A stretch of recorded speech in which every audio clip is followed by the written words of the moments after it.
বাবা কি করতেছ? ও এই পাট ধাইড়ে ধাইড়ে ফেলতে হবে কেন? দাগ হবে না নে? যদি পাতা শুধু দাগ দেয় তাহলে কি হবে? ও তাহলে দোকানে ভালো দাম দেবে না, তাই না?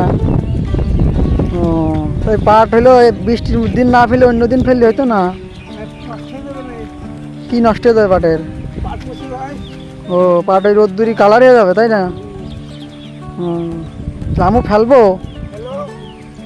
হুম এটা কনে নিয়ে যেয়ে ফেলবা? ও ঘাড়ে করে নিয়ে যেতে হবে। দেখো বন্ধুরা এই ঘাড়ে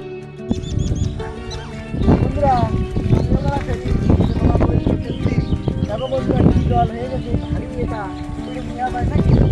না নিলে তো নষ্ট হয়ে যাবে, তাহলে দোকানদাররা দাম দেবে না, বলবে যে নষ্ট হয়ে গেছে। দেখো এই খাটনি পেটে